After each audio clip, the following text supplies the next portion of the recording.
Welcome back to the double leg. I'm one half of the show, Hey Job Picks. The other half of the show, the parlay. Joining me in to break down some UFC Vegas 97. Gilbert Burns versus Sean Brady in the main event. Co-main event, Jessica Andrade versus Natalia Silva.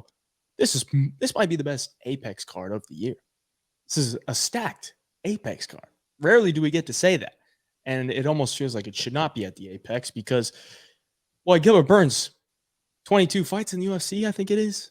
And he's got a fight now at the Apex after he's been on pay-per-view after pay-per-view after pay-per-view. So we'll see how that works out. But the card is pretty solid overall. We had the week off last weekend. How'd it go for you? Did you degen out on some college football? I know I did. I got smoked a little bit just because I needed to scratch the itch with no UFC. But how was your week off? Just one big play. I'm a massive Notre Dame fan, and they came through, man. They were dog money. Like, come on. I didn't think Texas A&M's offense was good at all. I didn't, think their defense was going to be that good, but their defense surprised me. That was my big play of the week. Like I said, massive Notre Dame fan. I think they could run the table at this point, dude. Their schedule this year is actually really, really weak. Their toughest challenges are going to be Florida State and USC from here on out. So, Florida State could be that year. Like much, so Yeah, you're looking pretty solid there. But yeah, I had to bet on LFA, which I don't think I've ever done. But we cashed an underdog in the main event, which was hell yeah. I was shocked to see him. He was plus 185. Dude's on like a 10-fight win streak. The dude he was fighting had just got knocked out a couple fights ago. I was like, this should be easy money. Got it done. First round knockout. So pick that up over the weekend. And then we got Dana White Contender Series tomorrow. We got UFC this Saturday. I think we got Bellator this Saturday too. Maybe Friday, but a lot of MMA. So we're going to go through, give you a breakdown for each and every fight on the UFC card. We'll give you a pick, but the picks are not bets. If you want all of our bets, jump in the Home of Fight Picks Premium membership. That's where you're going to get all of our bets every single week for every UFC card and Dana White Contender Series cards and PFL if there is. And maybe we'll sprinkle in a little Bellator action in there if we see anything with some value. But without any further ado, let's get into it. First fight of the night, we got Zigomantis Ramaska and Nathan Fletcher. Fletcher looked like he had some staff on himself. Was it 2 weeks ago? And Ramaska also looked like he had some staff on himself as well. So they canceled the fight about, would have been like 30, 40 minutes before it was supposed to happen. Yep. Right when the broadcast came on, and then they rebook it 2 weeks later. So we'll see. Hopefully we get some closure as to why it was canceled, but I doubt it because they're not going to want to give any insight onto what was going on. But either way, we're here 2 weeks later. We got the same matchup, pretty much the same line. What are you thinking on this one? Yeah, at first, when we broke down this fight, I believe I was on Nathan Fletcher. I kind of like the speed. I think, if he can use his wrestling, and I still feel the same way. If he gets his wrestling going and cardio holds up, I think he can win minutes through the control time, through the grappling. But the more I watch Ramaska, he's more aggressive. He on the feet, I think he's going to hold a little bit more power in his hands. I think if a finish is coming in this fight, it's probably on the Zigomantis side, unless Fletcher, just grinds him out and finds some kind of submission. I don't know. I like the more dangerous guy in this matchup now that I'm looking at it. He was a bigger underdog on the last card before the fight got canceled. I ended up playing that, a day before the fight started. Plus 105 now, it doesn't really, I don't know. It doesn't interest me as much. I think if it was plus 130 to plus 160 range again, I'd be all over it. But, I'm going to take him for the pick just because I do feel like he's going to be more aggressive, like I said, more dangerous. And at this price, though, I'm just not really getting behind him as far as the bets go. Yeah, I think he was like plus 125 towards the closing, and I was down a little bit, which kind of sucks because I was liking Ramaska as an underdog too, just based on the fact that the dude is huge. He's 5'11", built, strong as hell, explosive, hits very hard, very aggressive. So that's kind of what I would like in an underdog in this spot.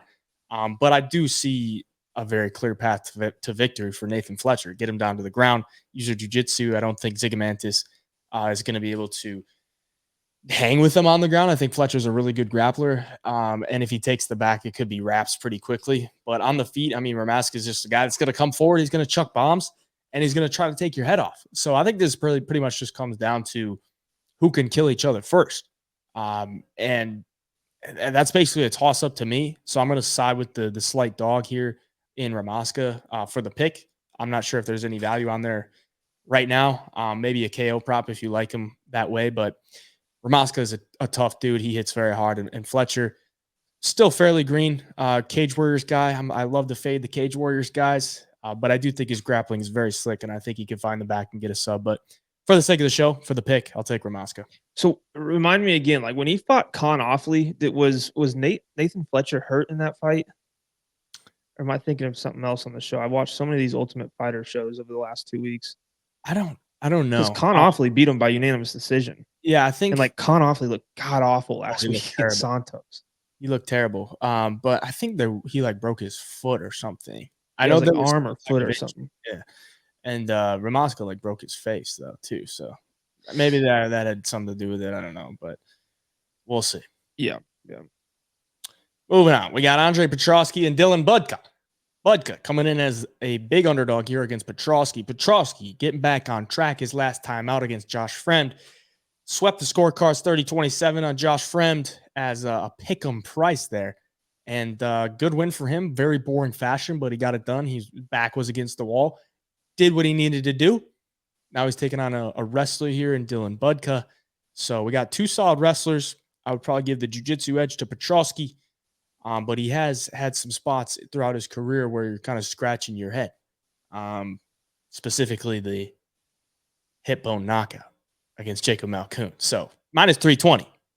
It's a little bit of a red flag to me, but I do think he's probably the better fighter here overall. What do you think? Yeah, I mean, minus 320 is a big number. You know, coming off of a TKO loss to a guy that's way more dangerous with his hands than an Andrade Petroski. Like, that's the thing that's kind of getting me. I mean, Almeida was put up against the cage in the first half of that fight. Not really able to do anything. He was able to stuff the takedowns and defend, and eventually got the elbows separated a little bit, landed some good shots, and then got the elbows again going in the second round to get the finish. That for Budka though, like he just doesn't really know. Either he doesn't know when to abandon the takedowns and start striking, or he's not confident in his striking whatsoever, and he feels like the takedown is his only option to win fights. And against a guy like Petroski, it just doesn't seem like a viable game plan, considering Petroski can wrestle himself. He's dangerous with the submissions. He's a very strong and physical guy to where I think he's going to be hard to take down here. And on the feet, like I would give the striking edge to Petroski, even though it's not always pretty. The guy does hold power in his hands. So, you know, if they're fighting at range, I think it's Petroski who's more explosive with the striking for sure. So I'm leaning him for the pick. I think he should win, but this is a very wide price tag, considering Petroski's coming off a win over Josh Fremd, but before that was like, you know, Jacob Malkoun with the, you know, ran into his shoulder, whatever happened there, knocked out by Michel Pereira early in the first round. And then, you know, arguably lost to Gerald Meerschaert right before that. So, yeah, I think Andrade Petroski is going to be the pick for me, but confidence level at minus 320 is dwindling. And, you know, it wouldn't be any parlays for me or anything like that. So, yeah, Budka's got to get it to the ground and just hope he can control him. I don't really see it happening. But you never know. Yeah, when I saw Budka in the Contender Series, I thought I don't like this guy whatsoever. Like, he's a wrestler. He's still very young. You got to give him that. He's 24, so he's still improving every time he goes out there. But fighting the Contender Series, there was like 12 or 13 minutes of control time between the two fighters. Not a lot of violence there. I was very shocked that Dana even gave him a contract. And then I faded the shit out of him against Cesar Almeida and cashed Almeida as the underdog. So I don't know. I mean, he's a big dog here, which is tempting just because he's improving. He has good wrestling himself. He's got a couple good wins on the regional scene. He's young. But on the Petroski side, I think his wrestling is very good, and I think he's a lot more dangerous with the submissions. You know, if this fight does go to the ground, he could snatch something up with the neck. And on the feet, I think his striking is better too. So I got to side with Petroski for the pick, but, you know, minus 320 for a guy that got knocked out by a hip bone. Probably not the safest play, but he probably does win and gets another dub. I think it's who fades first, honestly. Like Budka looked like he had nothing left after getting his takedown stuff from Almeida. You know, Petroski's gotten tired too in fights. If you watch the GM3 matchup, so you know if one of these guys start to fade, I think you know the other one's gonna kind of cruise to a decision victory. Very true. All right, now we got Gabriel Santos coming in at minus 310 against Yizha, sitting at plus 230. Gabriel Santos might be the best 0-2 fighter on the UFC roster, man. Like this guy came into the UFC, it was supposed to be like hot shit, and then it went to a close fight against Lerone Murphy. I know a lot of people think he won that fight. Lerone Murphy's still undefeated. Then he loses to David Onama, gets knocked out, and Onama looks like a stud at 145. So yeah, Gabriel Santos, big favorite here. 0-2 in the UFC. Probably raised some red flags, but I still think he's very good. Yizha is a guy that was on road to the UFC, lost in the finale to Jung Young Lee, and then got a couple wins coming back here and making his UFC debut. Who you got? Yeah, actually, I like Gabriel Santos as a fighter. Minus 310, not really jumping to get behind that, especially being 0-2 so far. But he does a lot of things really well. Like if you want to grapple with him and take him down, the guy's dangerous off of his back. He's dangerous anywhere with the submissions. On the feet, he throws decent volume. He holds some power as well. Like this guy is able to crack. He went out there against Lerone Murphy and was able to put together a full mixed martial arts game and, go toe-to-toe in a split decision with a guy in Murphy who a lot of people are pegging as the next guy to crack into the top 5 and really, work towards a title shot. So in his debut, he's fighting kind of neck and neck there. So, he has the capability to fight at that high of a level, whereas Yizha, man, you watch him against Jung Young Lee, and this guy was just kind of control time or bust, just hoping he got into a dominant enough position to find some kind of sub, which against Jung Young Lee is hard to do. The guy's a good grappler. He's very strong. He was able to kind of keep the fight, away from him, or he was able to keep himself out of dangerous positions. And, Yizha does get some takedown stuff, and this fight's at space. I really don't think he has a whole lot to offer on the feet. I don't think he's dangerous with the hands. He's not getting knockouts. He's either winning split decisions or he's getting submissions, man. And I don't think he's going to go out there and submit Gabriel Santos. I think he's too well on the ground for that. And while this thing's standing, I think he's going to get pieced up here. So, yeah, Gabriel Santos, the pick for me. Yeah, I'm going to pick Santos too because I'm never a road to the UFC guy. And if it took you twice to go through, and we went through the ringer. I mean, to win the road to the UFC is something because you got to win 3 fights in a row, like within a certain amount of time. And he lost the first time, but then he went back and he won the second time. So I guess I got to give him props for that. And he is a solid wrestler and a solid ground player, but on the feet, like you said, I just don't think he's going to be able to keep up with Gabriel Santos. Not that Santos is some wizard on the feet, but I think he's got good kicks. I do kind of think his hands could improve. If you look at like his statistics, he's not really touching dudes on the face, on the head. And that's, where you want to hit guys, especially if you're going to try to knock him out. So, I mean, if Gabriel Santos, my knock with Gabriel Santos is he makes a lot of kind of dumb mistakes. Like, I don't think his fight IQ is really there. Like he's in these fights, like he competed with Lerone Murphy, but I think there's a few things he could have done that could have put him over the edge and won him the fight. But he's still young and he's an aggressive dude, still very talented. So I got to go with Gabriel Santos for a pick, but minus 310. I don't know. Maybe he could go out there and look minus 310 if he can keep this on the feet and just go to work. But even on the ground, I think he can handle himself. So we'll see. It's still a little dicey, 0-2 in the UFC and you're betting minus 310. It's a little chalky, but yeah. Last thing I'll say about it too is, even with another guy we're going to talk about in one of the next upcoming fights, Felipe dos Santos, Gabriel Santos, these guys coming into the UFC in their debut, kind of short notice situations, ton of adrenaline, ton of energy, and they come out there and they have the fight of their lives. Kind of drop off after that. Like maybe it was just kind of a one-off where Gabriel Santos was able to compete with Lerone Murphy. Felipe dos Santos was able to compete with Manel Kopp, but looked bad against Victor Altamirano. Santos looked, not the best against David Onama when he got knocked out. So, yeah, you just never know. It's kind of like a big question mark on him. Maybe this is when he turns it around and you kind of see which level he's fighting at for sure here. Or, he's going to go out there and kind of get taken down and smothered a little bit. So kind of unknown. Minus 310, I would stay away. We can move on to the man you were just talking about. Felipe dos Santos coming in as the underdog against Andrade Lima, set to minus 186. Both men still very young in their career. Both men, I think, have a bright future in the flyweight division. Some young blood, some fresh blood.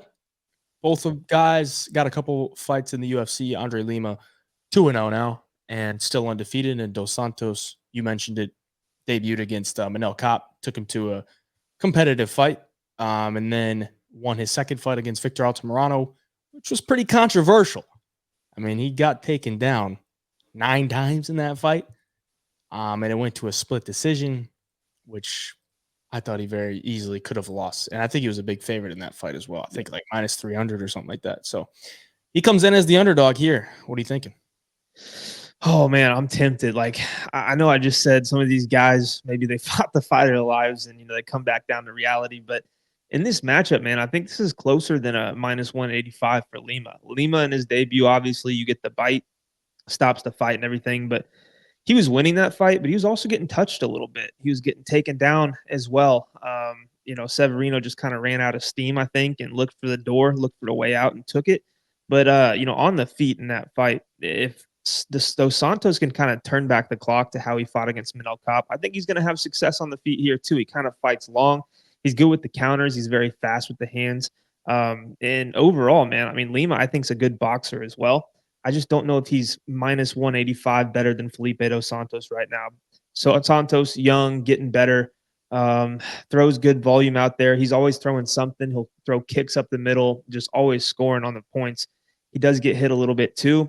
He showed a pretty good chin against Manel Kape. But, if you're landing 100 strikes against Manel Kape over 3 rounds, I don't see why he can't put those numbers up against a guy like Andre Lima either. So I'm going to take the underdog here, man. I like Felipe Dos Santos. I think after that last performance, he knows that it's now or never. You look good against Kape, kind of came back down to reality against Altamirano. Let's get the stock back rising again with a good performance.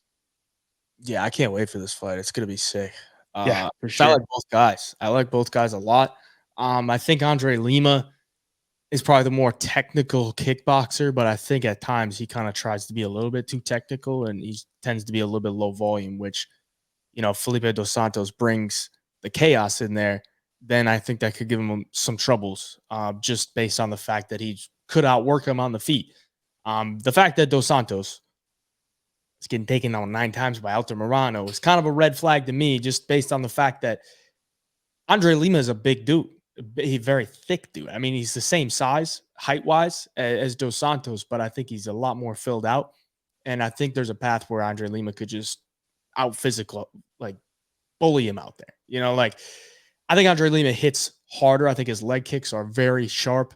And if you take those leg kicks at flyweight, those guys, they got those skinny legs. Okay. Mm-hmm. And Andre Lima's legs are pretty thick. So those leg kicks are going to be a big deal in this fight. If Dos Santos, he's going to need to crash the pocket and try to get into boxing range, let his hands go.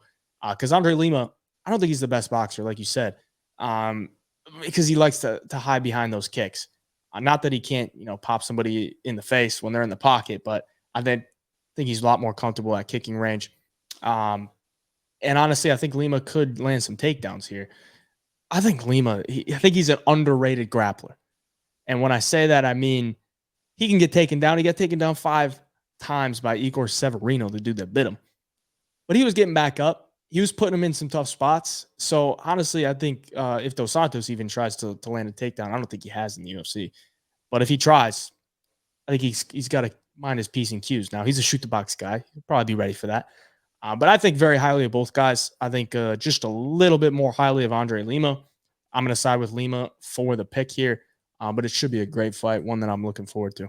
Here's my last thing I'm going to say about it, which makes me nervous for Lima, is that he goes out there and he fights Mitch Raposo in his last fight. Raposo, short notice replacement, making his UFC debut.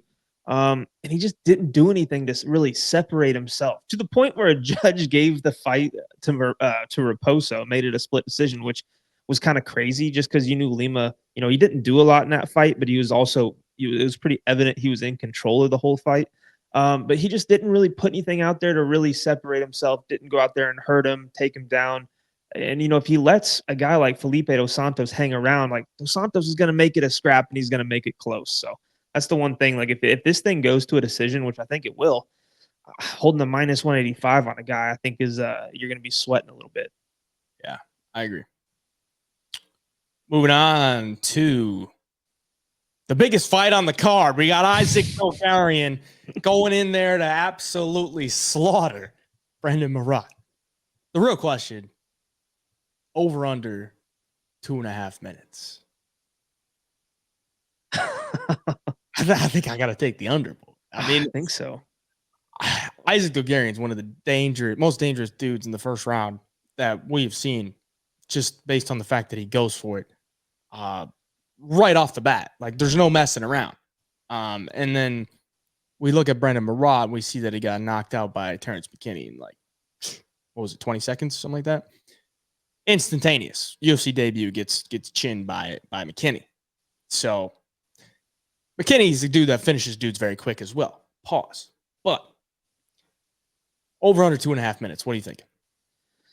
Yeah, I kind of lean the under too, because Dulgarian, he's not a guy that's just going to go out there and wrestle and make it boring. Like, this guy gets you down and he's immediately looking to take your head off or find some kind of submission. We saw it against Francis Marshall. He looked phenomenal in that fight. He just made it extremely violent when he gets top position. I don't see any reason why he's not in a dominant position in the first 15 seconds of the fight, if I'm being honest. Like, this guy is explosive. He's quick. His takedowns are phenomenal, and he's very, very strong for the division. Everything that, like, Marotte is not really. I mean, Marotte, unimpressive. Obviously, in his debut, didn't really have time to show anything, but got lit up by Terrence McKinney. I just don't see a world where he comes out here and chins Isaac Dulgarian. I think from the get-go, he's going to be worried about the takedown, which is going to have him not throw in a single punch for the first, minute or so of the fight, and then he's going to be defending takedowns, probably put on his back and put out pretty quickly. So, yeah, man, this is Isaac Dulgarian all day for me. First round finish, I would say. Marotte, they're just sorry they're using you as a stepping stool to get Dulgarian back in the win column. I just saw this. So Marotte got signed short notice to fill in to fight McKinney. And then in his next fight, they had him scheduled to fight Muhammad Yahya. That might be a winnable fight, right? Yeah. And Brendan Marotte withdrew. That was back in March. And then they're like, all right, fuck you. We'll give you Isaac Dulgarian. Like, oh, my God. That is a slap in the face. But, yeah, it's Isaac Dulgarian. I think it's probably going to be a TKO round one. I would think. He's got nasty ground and pound, so that's the way I'm going to go. But Isaac Dulgarian's definitely the pick. We don't need to waste any more time on that one. To the women's fights, we got Jacqueline Amorim coming in as a big favorite against Vanessa Demopoulos, the big dog that has been cashed multiple times before in Vegas. They say to never bet against a stripper in Vegas. I think we've both done it, and we both got burned. Are we going to do it this time? Are we going to take Vanessa Demopoulos to pull off another upset at 35 years of age? 5'2", T-Rex arms. She could still get it done. The forward pressure, the aggression, the ability to take a shot. It's that stripper mentality. Just go in there and find a way. Find a way to get it done. But I think she's outmatched here against Jacqueline Amorim. Because what is Vanessa Demopoulos' best skill? It's her stripper guard, stripper jitsu. And Amorim's just a lot better in that realm. Now, if she can keep the fight on the feet, maybe there's a path. But I think Amorim probably gets this one done. What do you think? Yeah, I mean, I think if you're Vanessa, you want the fight on the feet, obviously. She hits harder, I believe. Jacqueline, she's not the worst striker in the world. Like, she just doesn't really throw anything on her punches. She uses everything to set up the takedown, try to get in close. But if Vanessa can just make this a junkyard dog scrap type of fight, and if she does go in for the takedowns, just wear on her, stuff them, go for takedowns yourself, just make it a grueling fight. I think it's going to benefit her going down the line, because we saw Amorim against Sam Hughes almost have her out of there in the first round and then completely gas. Like, the wheels just completely fell off.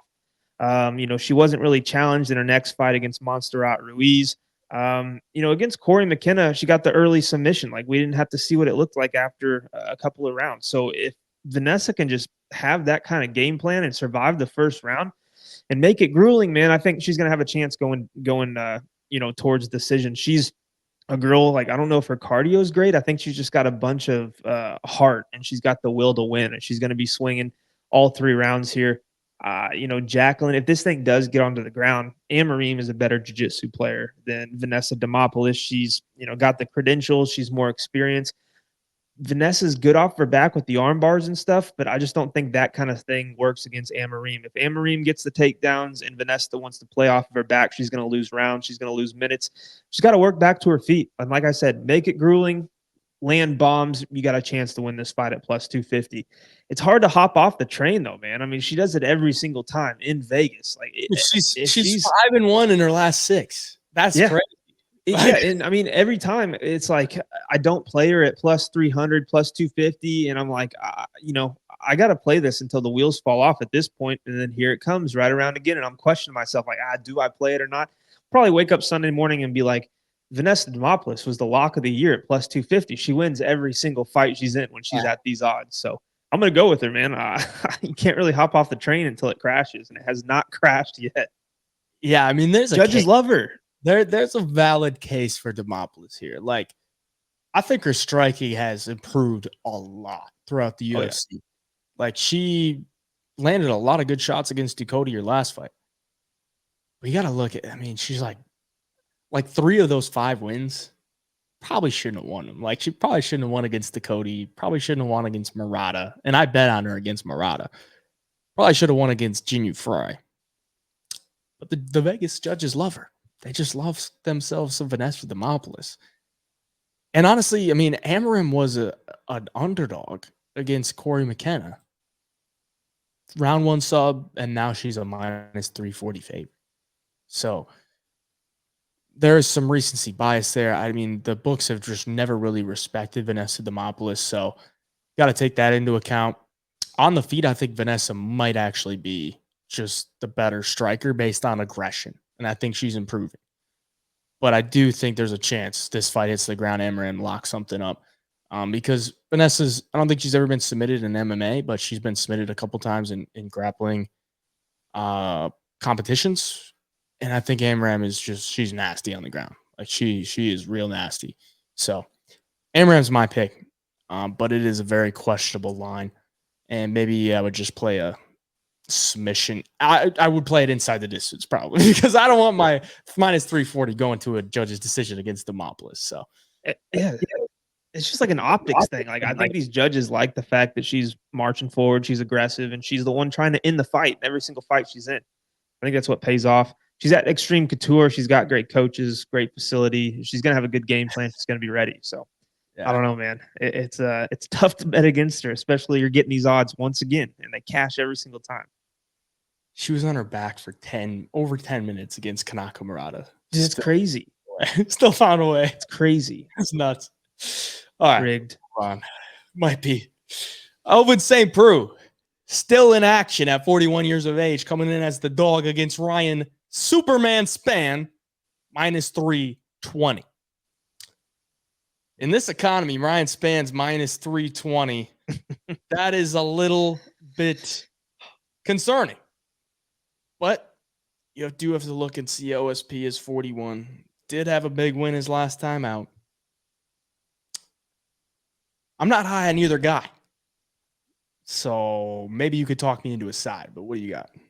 Yeah, I don't know if I will either. I'm not confident in either guy at this point. You know, Ryan Spann, I think he looked okay against Guskov in the first round, but, you know, the wheels completely fell off. He ate one big shot and fell to his knees, and the fight was over from there.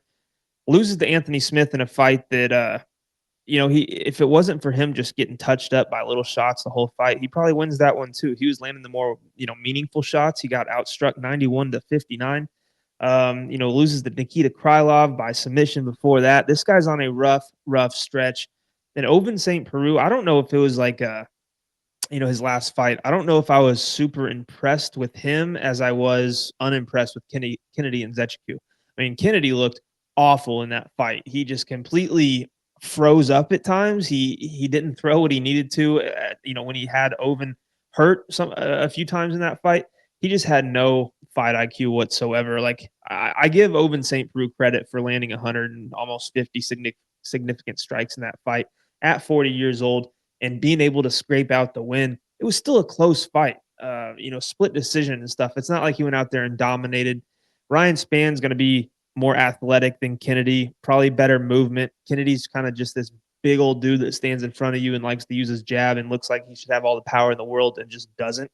So, Ryan Spann can definitely hit OSP with some big shots early. I think that's what he has to do. I think you have to really get him second guessing on the feet early in the first round, do some damage. And from there, I think OSP climbing up, having an uphill battle in rounds 2 and 3 at his age is not going to be a successful path to victory for him. So I want to take Ryan Spann to win the fight. I think this is a good bounce back spot for him. Before the Kennedy and Zechku for OSP, he hadn't really looked very good at all. Gets TKO'd by Felipe Lins in round 1, beats Shogun Hua by split decision. Before that, who is a dinosaur as well, loses Tanner Boser by knockout in the second round. It's just, I don't know. If those guys are able to touch the chin and put him out, I think Ryan Spann's got the power to do it too. Yeah, I don't know, man. I'm not a Ryan Spann guy. And definitely not a Ryan Spann guy at minus 320. Dude, it's crazy. This whole entire card is nothing but massive favorites that don't deserve to be. Like, I picked Ryan Spann to win here, but in no way, shape, or form will he be in a parlay or anything like that at minus 320. So go ahead. That's all. I had to get it out. Yeah, I mean, I'm definitely not betting on Ryan Spann. I mean, I think he should win because he's a better athlete. He's younger.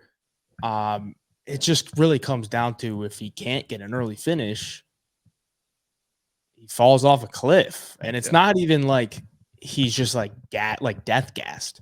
It's just like if he doesn't go out there and knock you out, it's almost like he's like, well, fuck, like, what do I do now? Like he just doesn't have a plan B.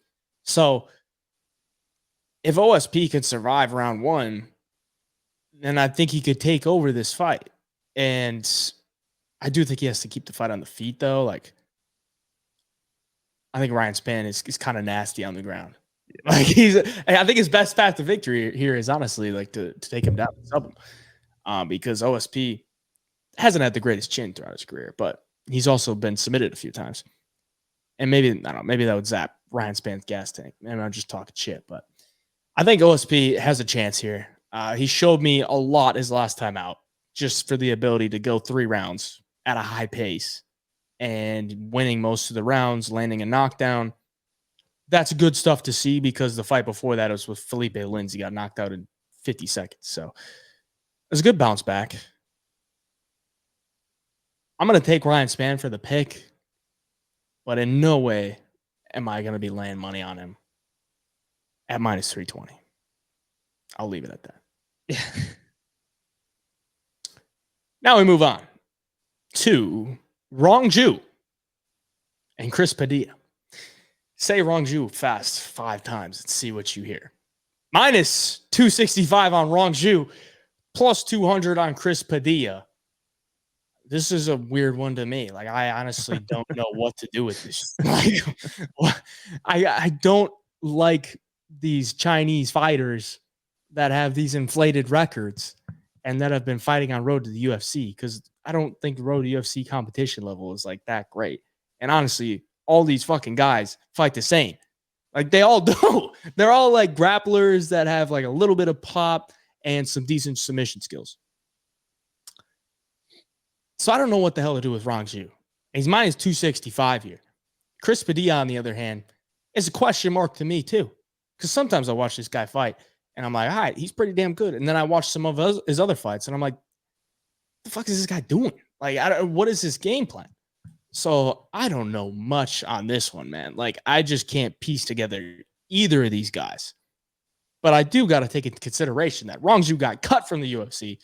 Chris Padilla is 1-0 in the UFC, just cashed as a big dog. So I'm kind of leaning the dog. What do you think, though?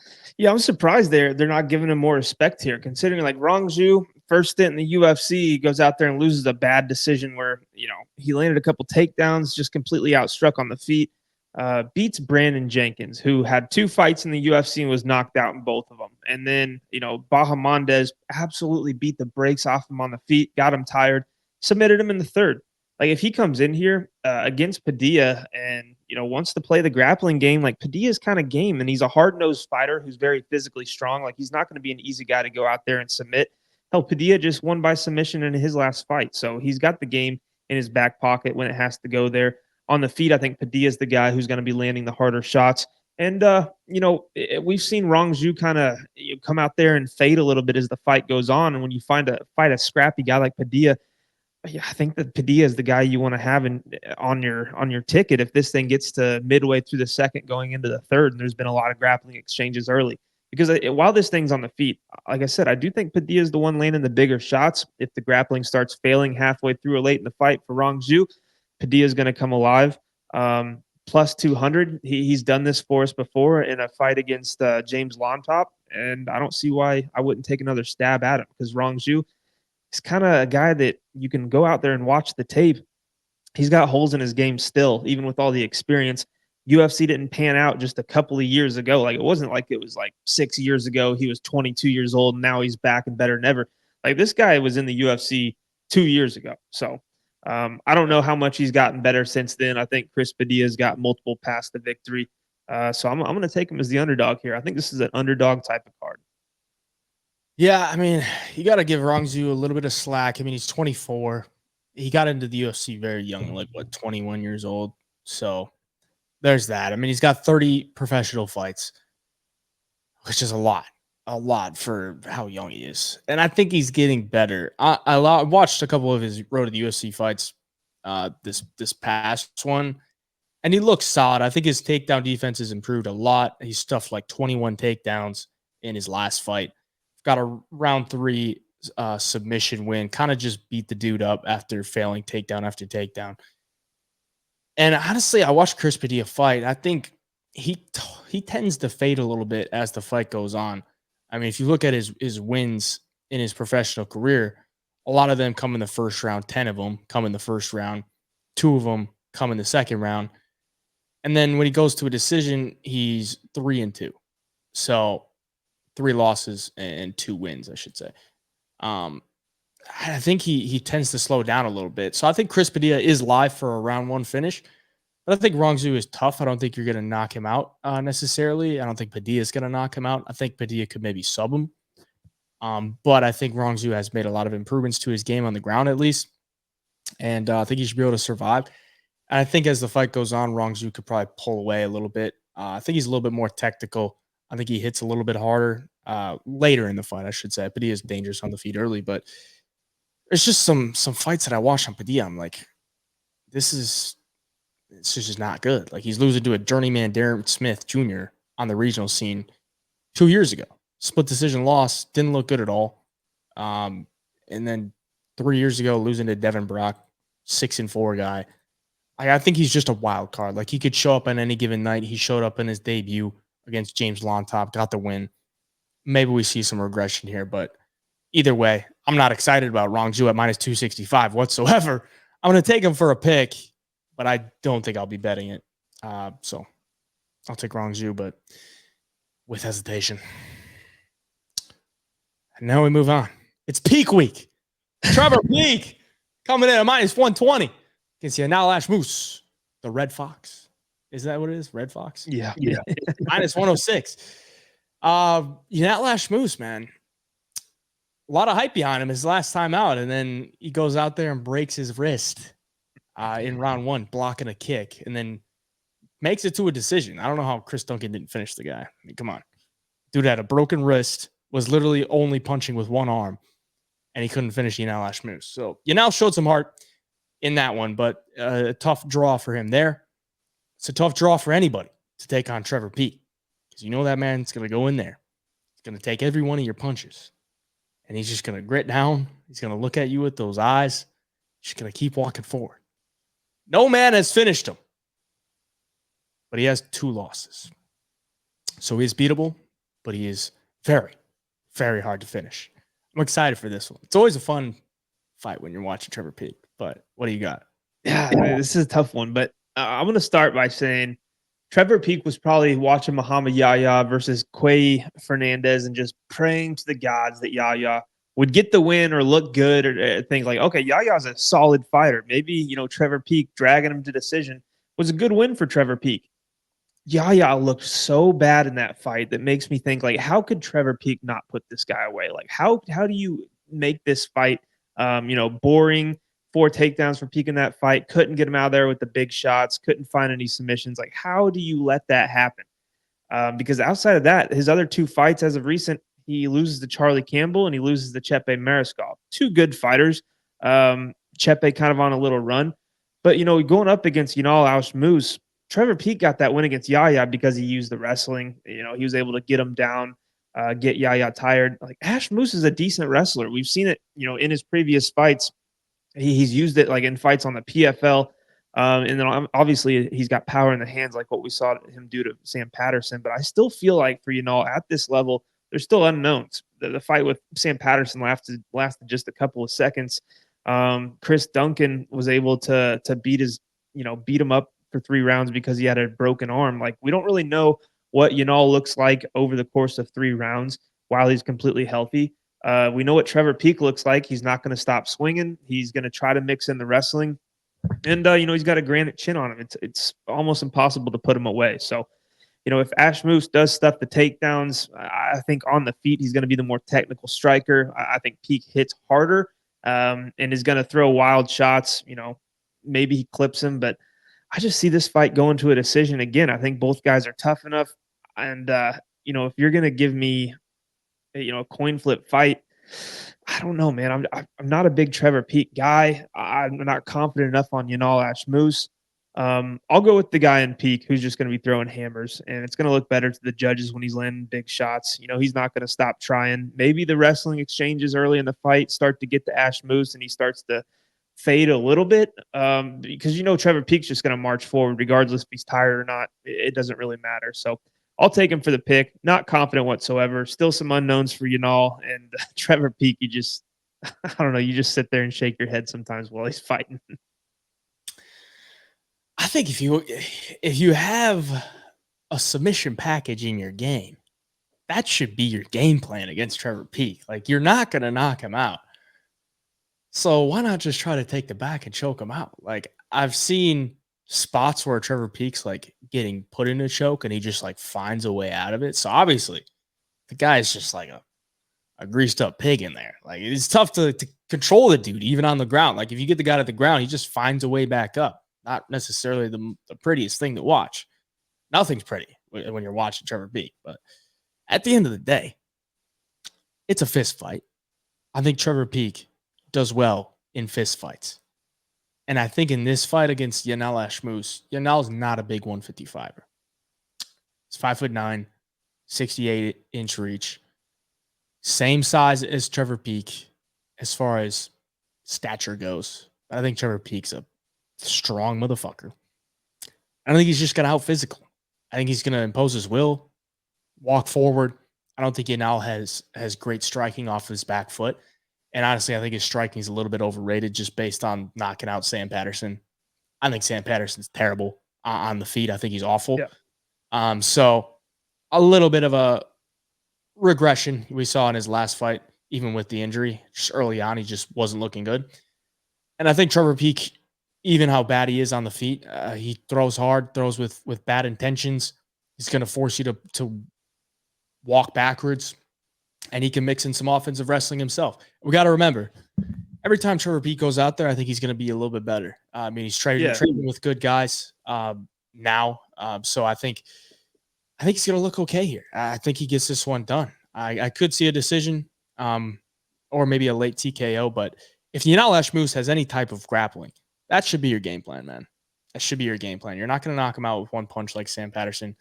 And it's going to be tough to outpoint a guy that's just going, especially when you're the same size. Like Charlie Campbell is a very good fighter who's big, 6 foot, long reach, really technical striking, solid takedown defense. There's a path there. Same with Chepe. There's a path there. I don't see a great path for Ashmouz to win a decision here. So I'm going to go with Trevor Peek. Yeah. Okay. Last thing. Sorry. I thought you were going to say something else, but for Peek, you do watch like his fight on the Contender Series, not much technique, just all power. Eric Gonzalez, kind of the same thing. A little bit of technique for the first 30 seconds, got into the brawl, put him out. Chepe, a little bit more technique, a little more, technical fighting until it hits about the second round. Then it's, back to the brawling. Muhammad Yanya, all right, let's use this wrestling a little bit. Let's have a better fight IQ. Looks better. Goes against Charlie Campbell.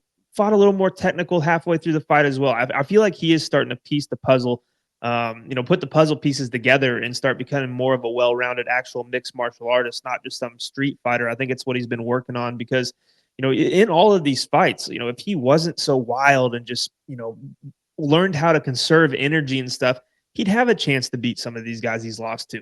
He's just a guy that's getting better and better. So for that, I like it too. I think Yanal is kind of a finished product so far. I mean, he'll have room to get better, but he's fought some decent guys in the past. He doesn't have the most fights on his professional record, but it seems like he's kind of just fighting at the same level every single time out, up until he got to the UFC. So yeah, I think Peak's the guy with the higher ceiling here for sure. I think he's got more power. The more I think about it, I don't know. It's hard not to get pumped up for a Trevor Peak bet. So we'll see what happens. I mean, more professional MMA experience and more UFC experience. So he's the more experienced guy. Trevor Peak, man. It's Peak week. Let's go. All right, moving on. We got Matt Schnell coming in as a big dog against Alessandro Costa. Sit at minus 530. This is the lines we're going to be getting against Matt Schnell nowadays. All right, this is where we're at with Matt Schnell. 34 years of age, knocked out a few times, brutally his last time out against Steve Ursek. And we had the viral clip with Chris Taglioni. Tough watch. But he's looking to make a statement here against Alessandro Costa, trying to crack into the rankings. And I think he does. I like Alessandro Costa. I've liked this guy ever since he's been in the UFC.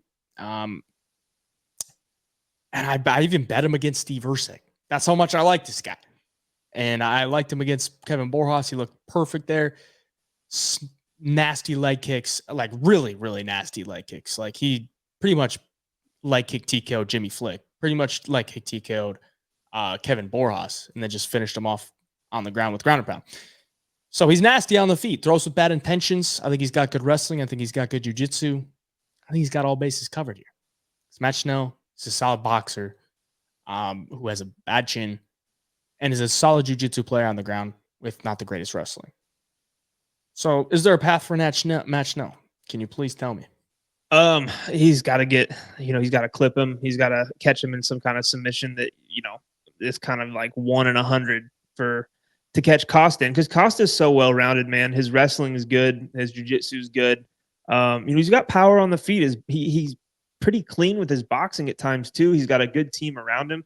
I think he's a younger guy that's going to keep getting better too, whereas Schnell is on quite the rough patch. Like he should be, 0-4 really in his last 4 fights. He had the fight against Sumaderji where Sumaderji was dropping him, multiple times, wobbling him, had the fight won, kind of gassed out, trying to finish with the ground and pound, and Schnell was able to choke him out with the triangle, and it was nasty. But that's like something that's got to happen here for Schnell to get the win against Costa. I think that's the only way Schnell beats any of these guys that are, top 15 in the UFC anymore. I just don't think his chin is good enough to hang with these guys. It's got to be a case where some guy gets overzealous trying to find a finish and Matt Schnell sneaks something out. So, yeah, if Schnell wants to stand and trade with Costa, I think Costa would be happy to. If Schnell wants to implement the wrestling, I don't think he's strong enough to really go there with Costa.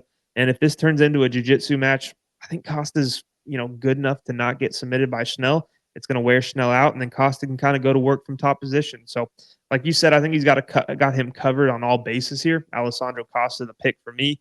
And yeah, you're just never really going to see a closely lined fight for Matt Schnell anymore. It's one thing you got to look out for against Matt Schnell. It's a triangle choke. 3 of his last 4 wins have come by triangle choke. So watch out for that, Alessandro Costa. And you should probably be able to get a win here. But, it is a step up in competition. And Matt Schnell has his losses, they're in brutal fashion, but they're still some pretty good guys. Nicolau was pretty decent. Royval, solid. Urseg, good. Pantoja, very good. So can't knock him too bad for it. But Alessandro Costa is the pick here. Moving on, we got Kyle Nelson. Oh boy, against Mean Steve Garcia. It's Mean Steve fight week. It's peak week and it's Mean Steve week. It's going to be a lot of violence, man, because this is going to be a good one. I always love me some Steve Garcia, but he's a minus 185 favorite here against Kyle Nelson, who comes back at plus 155. I like my boy Steve when he's an underdog, or at least a bit closer to a pick 'em.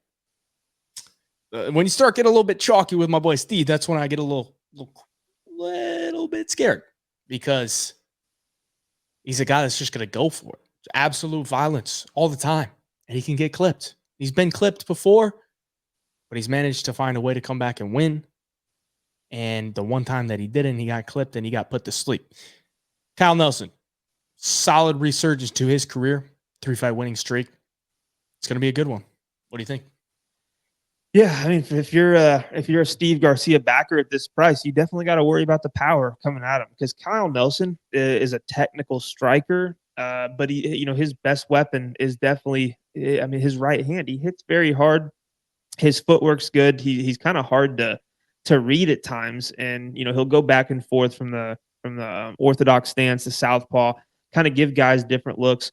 I do think he's a solid fighter. It's hard to discredit that Steve Garcia is on a 4-fight winning streak, all by knockout.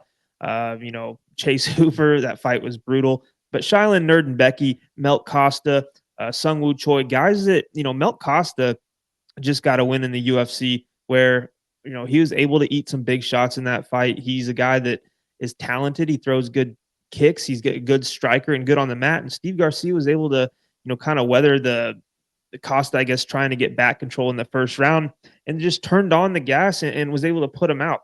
For Kyle Nelson, I look at his record and yeah, he has a resurgence, but it's against Blake Builder, who is kind of got found out as being bottom of the barrel, man. This guy didn't really have much to offer in any of his UFC fights. Fernando Padilla, that was a good win. Padilla is a guy who, is coming off a win in the UFC. Bill Algeo, a lot of people call early stoppage, but I think that thing was going to end sooner or later. And that's the fight that really thought, like, okay, maybe Kyle Nelson is on a little bit of a resurgence because Bill Algeo is a guy who wins a lot of fights and he's very tough and he's very durable, never been knocked out. And Kyle Nelson just got the finish. But Bill Algeo just turned around and lost to Duho Choi, who's had like 2 or 3 fights in 6 years. So, I think I'm leaning Steve Garcia in this fight. He's just got to watch out for the big right hand early. And, as this fight goes on, I think Kyle Nelson can only be a technical fighter in this fight for so long because Garcia is going to come at him with a barrage of punches. If Nelson wants to stay technical, I think he's just going to get hit way too much and he's going to have to rely on that big one-shot power. Whereas, if Kyle just kind of engages in the brawl, he gives himself a better chance because Garcia can get clipped, he can get hurt, and he can get, put out. So, I'm taking Garcia here. I'm going to be very cautious if you're playing anything on his side at minus 185. I just can't see a world where this thing really goes to a decision, man. Both guys have so much power. Both guys are, especially Garcia, is so aggressive to where he's either going to get the knockout or he's going to get clipped. The one thing I am looking at is that Kyle Nelson gets hit with quite a bit more shots than he throws in the fights. And that's just not a really good sign that you like to see when you're fighting a guy like Steve Garcia, who's kind of all gas, no brakes, and likes to ramp it up till he gets the finish. So, yeah, give me Steve. Yeah, I think if this fight does go to a decision, Kyle Nelson's, I would say 90% it's Kyle Nelson win. Because I think there's a path to victory where Kyle Nelson just makes it boring. Like, I think Kyle Nelson's very strong, dude. And I think Steve's good all around. He's very good takedown defense.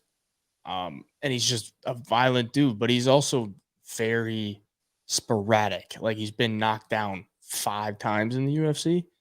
He's only lost 2 fights, but he's been knocked down many times. And honestly, I've just never been a believer in Kyle Nelson. And the fact that he's on this 3-fight win streak is just wild to me. I mean, he was what, 1-4-1 in the UFC? Yep. Yeah, should have been draw cut against Duho. Like, he should have been cut. He should have been gone. So I don't know what to think about this guy. And I mean, Blake Builder, I don't put too much stock into that win. Padilla's pretty solid. Mm-hmm. And Bill Algeo is pretty solid, even though he looked really bad his last time out. I think his time has just come. Algeo's time has just come. But yeah, I don't know. I mean, he's a solid fighter. He does everything okay. I honestly don't even think his power is that great. But honestly, it doesn't take fuck you type of power to knock down Steve. Like, he can get hit. It's just a matter of if he gets the light shut off or if he just gets dropped.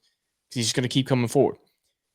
I'm going to go with Steve because I do think his pressure could give Kyle Nelson some problems. But it's not really a competent pick, honestly. And I'm a guy that loves me some Steve Garcia. Went big on him his last fight, just because I thought there was a very big lacking of durability on the Song Woo Choi side.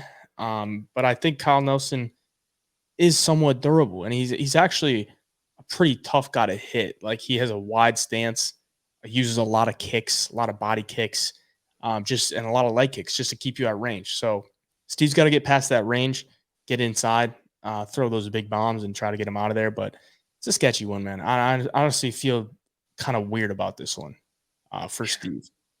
Yeah. Looking at the record more for Kyle Nelson, like, he is just so hittable, man. Like, Doo-Ho Choi, got taken down 5 times in that draw, and he was still able to land 50 significant strikes while the fight was on the feet.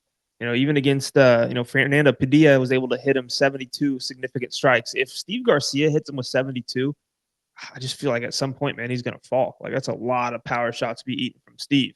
Bill Algeo, it was a first round TKO. Bill had landed 30 significant strikes in that first round up until through the first 4 minutes.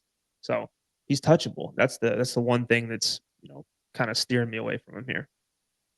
All right. Moving on to the co-main event. We got Jessica Andrade and Natalia Silva. Solid fight here from the ladies. Natalia Silva, probably one of the best up-and-coming contenders in women's MMA right now. She looks unstoppable. Very good striking on the feet. Very solid takedown defense. She's had some pretty nice knockouts in the UFC. Absolutely demolished Vicky Leonardo. Rest in peace, Vicky, from 2 weeks ago. But she demolished her. And she demolished, who was it? Teresa Bleda, a little spinning back kick to the face. That was nice. Yeah. What was her UFC debut? I think it was Jazz Devicius. She got a win over her. Yep. Yeah, and UFC debut. So Andrea Lee. It's a big win in your UFC debut, and that's aged pretty well. Andrade, we know her, been around for a long time. Bounces between 115 and 125. And you know what she's going to bring? She's going to want to brawl. She's going to want to go for that knockout. Big dog here, veteran, proven. You think there's any value? Man, I'm still kind of split on this fight because, Jessica is a girl that as of late in the last, 2 years, she's been hard to get a read on because she's got the losses, 3 losses in a row there, but it was all to girls that can grapple their asses off, and Erin Blanchfield, Xiao Nan, and who else was it? Was it Tatiana Suarez? Yeah. Tatiana Suarez, who was just able to take her down multiple times and eventually got the submission. But I just think if this fight's on the feet, Jessica hits hard. She's at a little bit of a size disadvantage. It's going to be hard to play that striking game with her. But this is kind of a fight where I think Jessica can implement the wrestling and grappling, and I think she's going to have to if she wants to get the win. Natalia Silva has shown that her striking might be some of the best in the division. Definitely doesn't have the high level experience that Andrade does, but she's working her way up. She's fighting Victoria Leonardo. No, I'm just kidding. Viviane Arahu in her last fight, that's a solid opponent, and she was able to have some success. Didn't really land as many strikes as I expected her to. And Viviane kind of put her against the cage at times and ate away the clock, which, if Jessica does that, at some point she's going to have to try to get the fight to the ground. If she does, I think she's going to be better there for sure. She's probably more physically strong than Natalia Silva. But I think that's her path to victory, because if she stays at range, I think she just kind of gets touched up. Maybe she doesn't get knocked out or anything. Maybe she could find the big right hand and put Silva out. I just don't really see that as a big probability of happening. I think Silva's going to win the exchanges on the feet. If Andrade wants to win, she's got to get it to the ground. I look for Silva to be making improvements still and looking even better each time out. I'm going to take her for the pick here. But if you're betting on this fight, like, it's women's MMA, and you're getting a plus 215 former champion who's fought every single tough fight in this division. So can't blame me if you're playing the dog here. Yeah, I wish I would have prepared this, but to see what her record is at flyweight compared to strawweight for Andrade. I mean, she was a strawweight for most of her career, and then she goes up and beats Caitlin Chikagian. It's 1-0, 2-0 against Calvillo, 3-0 against Murphy. Oh, that was such a brutal fight too. To Shevchenko. Loses to Blanchfield. I don't know, man. She's kind of 50-50 win-loss in strawweight and flyweight.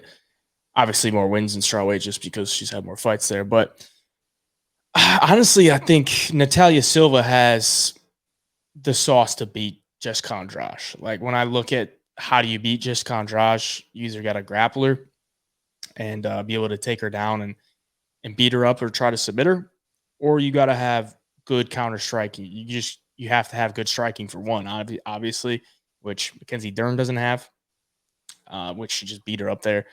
Natalia Silva, I think, is a very good striker. Very composed, very solid footwork. She's always moving around the cage. And I think if Andrade is trying to track her down, trying to throw these combinations, I think it could look like Yan Xiaonan.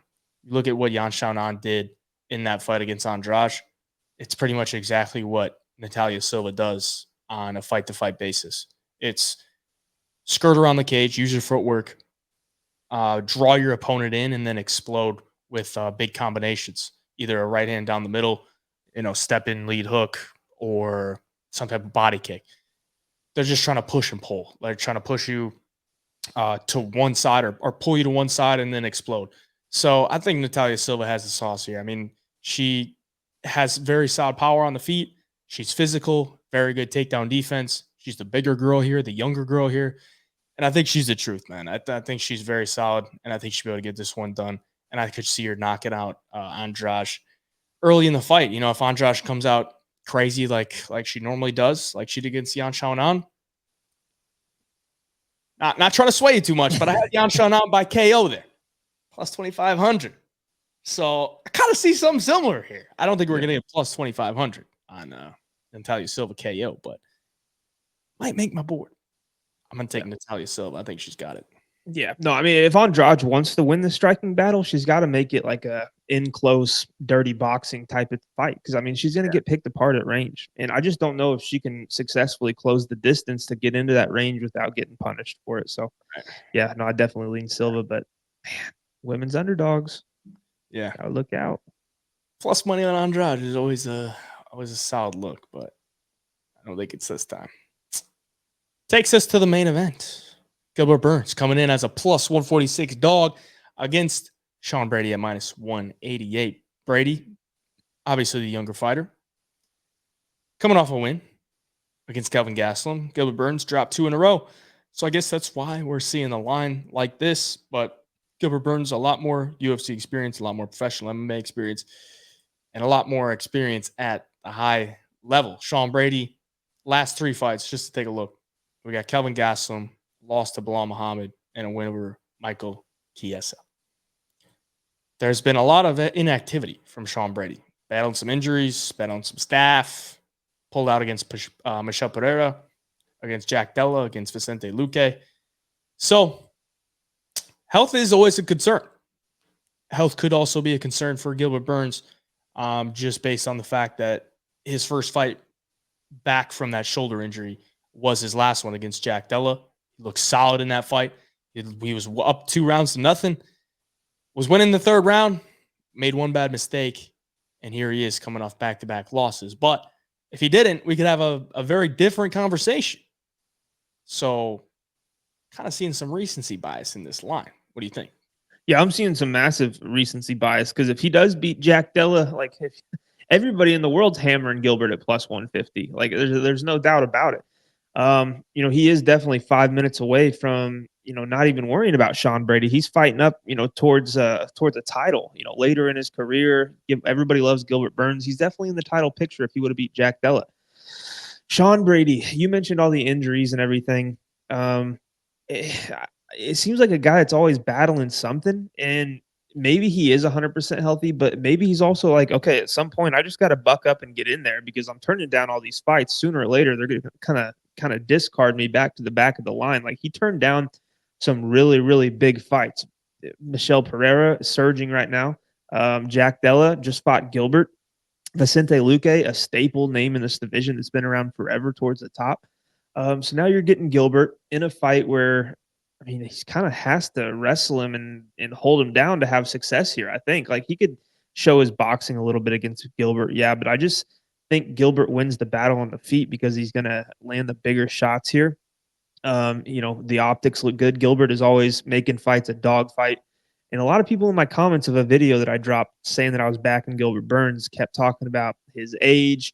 38 years old. They have a 38 in Brazilian terms is like 31 for us. Like, look at Alex Pereira. Look at Glover winning titles at 43 years old. Like, Gilbert might be 38 years old, but I think he's got a lot left in the tank. And, his only losses in the last few years, Jack Della, surging prospect, Bilal Muhammad, champion of the world, Hamzat Chimaev, undefeated, dominated basically everybody besides Gilbert and Kamaru. And Kamaru was his other loss, who was champion of the world at that time too. So this guy's only losing to the very tip top of the division. And he's beaten guys, Neil Magny, Jorge Masvidal, guys that are maybe a little bit past their prime, Wonderboy Thompson, Tyron Woodley. But in each of those fights, he's a tough fighter to deal with when he gets rolling downhill and he can get the striking going. Or if you have grappling deficiencies, he can expose that too. For Sean Brady, 16-1, that's a big thing too. I think a lot of people see that. He's very tough to beat. That goes into the line as well. But outside of he lost to Bilal Muhammad by TKO. Outside of that, you're beating an out of shape Kelvin Gastelum, who looked awful and seemed uninterested in fighting as a whole. Michael Chiesa, you couldn't put away. You went 3 rounds with Michael Chiesa, bro. Jake Matthews, that's a decent win. But outside that, man, it's Court McGee and then guys you've probably never heard of unless you follow very closely. The Bilal Muhammad TKO, I keep telling people this as well. If you watch him get TKO'd by Bilal Muhammad and then get into a war with Gilbert Burns, do you want the guy who just got TKO'd by Bilal, or you want the guy that took Hamzat Chimaev to the brink? I'm taking the guy who took Hamzat to the brink all day long. And Gilbert, like I said, I think he's got more left in the tank. I think he's got a little bit more to give. Kind of Gilbert's like last chance at really busting back up through the rankings and maybe making one last run at it. I think he's going to make the most of it. Underdog price on Gilbert, never a bad idea. I'm going to take him. Yeah, I think Sean getting TKO by Bilal, very bad look. And then you have to look and see that Gilbert injured his shoulder first round and still made a decision, 5-round decision. So I don't know, man. I mean, you can't do MMA math, especially not in that fashion. Of being like, one guy made it to a decision, one guy got TKO. But I do have to look into that fight with Bilal, because Sean Brady, obviously, what does he want to do? He wants to get you to the ground and use his wrestling, use his grappling. Couldn't do it there. Bilal Muhammad's a tough guy to take down. Stuffed every takedown. And then he starts getting punched in the face. And then he gets hit with one nice overhand right. And then he kind of crumbled. So, like, the game plan didn't come to fruition. And then he's kind of like, shit, I don't know what to do. This guy's pressuring me. He kind of froze up. Now, I'm sure he's learned from that scenario and has trained a lot harder from that. Get the first loss out of the way and he comes back stronger. I get it. But part of that is also like, if Sean Brady can't get the takedowns or if he can't hold you down, we still haven't seen what he does without that. And I think Gilbert Burns is one of the toughest dudes in MMA to hold down. Like, Hamzat Chimaev is the guy that ragdolls everybody, and especially ragdolls them early in the fight. And he couldn't hold down Gilbert. He couldn't hold down Gilbert for more than 10, 15 seconds at a time. And every time that Gilbert would be on his back and Hamzat would be in his guard, Gilbert's guard would be too good that Hamzat would just stand up or he'd get kicked off from the bottom. And then you have to look at, okay, Hamzat's one aspect. Maybe Hamzat's jiu-jitsu isn't the best, but he's a good wrestler. I look at Damian Maia. Damian Maia has tons of UFC experience, was actually on a 3-fight winning streak when he fought Gilbert Burns, took down Gilbert, gets into a good position, gets into full mount, and then Gilbert finds a way out. And it wasn't even like he had a ton of control time. Like, he was on top of him for maybe a minute, maybe a minute and a half. Gilbert just finds a way to get out of spots on the ground. I think he's one of the toughest dudes to hold down in MMA. So I don't think Sean Brady's going to be able to hold him down. And if he does, then you better be on the lookout for Sean Brady. If he can hold down Gilbert Burns, he can hold down a lot of guys. But I don't think he's going to be able to. So then you got to look and see, how does Sean Brady match up against Gilbert Burns striking-wise? I think Gilbert has a lot more weapons. I think he's got solid kicks from the outside. I actually was very impressed going back and watching his fight with Jack Della, just the way that he mixed in a bunch of different weapons just to keep Jack on his toes and really not allow Jack to get into a rhythm. So I think on the feet, Gilbert's going to be the better striker. Maybe it's not the most technical. It's not the prettiest, like a popping a jab here and there. Like, I wish he used his jab a little bit more. I think that'll help him a lot in this fight. But I think he's a very good overhand right. He's got a very powerful overhand right. And I see Sean Brady dipping back, leaning back with his head exposed for that overhand right a lot on film. So I think on the feet, Gilbert Burns can do some damage. He's got the more fiber and experience, more UFC experience. Going to be tough to hold down. So I'm going to go with the dog here in Gilbert Burns. Yes, it is a little bit of a biased pick, but honestly, I watched a lot of their film today, and I feel confident that Gilbert can get this one done. Just based on everything that I saw, just broke it down to you. Gilbert is one of my friends, and definitely going to be pulling for him to pull off a victory. But I do think he can get this one done based on the film that I've watched. Unbiased breakdown. That's what it is. But it is a biased pick. I will take Gilbert. And he gets the job done at the apex, man. I love it. I love it. It's going to be how much money I'm going to throw on it. You got to always got to bet on your buddies. So, we'll see. I saw somebody in my comments saying, like, Gilbert's been on his ass doing a podcast with Maddie Betts. There's no way he's training. I'm like, bro, they record it one time a week. Yeah. You think you're recording this every single day? Like an hour and a half a week, Yeah. Yeah. No, Gilbert's a guy too that, like, he's not gonna, if he's not giving his all to a camp, I can't imagine he's gonna be fighting anymore. Like, I don't think he would go into the octagon without really still wanting to be there. I don't think he's a guy that's going to be 1 foot in, 1 foot out. I think he's a guy that is taking it serious if he's got a fight booked with his name on it. Craziest thing to me, I went back and watched the Jack Della fight. He looked huge in there. Yeah, he looked jacked. So thick. And, like, I've seen him in person. I'm like, yeah, it's a big dude. Like, he walks around probably 205, maybe 210 if he's a little bit thicker. But, cutting down to 170, like, he's a strong, thick dude in there. And he's not having to go up against a guy that has insanely good boxing in Jack Della, a guy that has rock solid takedown defense in Bilal Muhammad, or a big knockout power like Kamaru Usman. So I think there's a great chance for him to get a victory. I'll obviously be pulling for him, and I will be betting on him just to support the friends out there. And I want to see him get a win. So give me Gilbert Burns to get it done. Torino. And that'll conclude the show. Appreciate you for watching. Once again, if you want the bets, jump in the Home of Fight Pick Premium membership. You can get our UFC bets there. Dana White Contender Series tomorrow. Maybe we'll have some Bellator. We'll see. But appreciate you for watching. Like and subscribe. Follow us on Home of Picks on the Instagram to stay up to date with everything at HI Picks on the medias. For me, where can they find you? All social medias at the Parlay MMA. Till next week, the Double Egg signing out.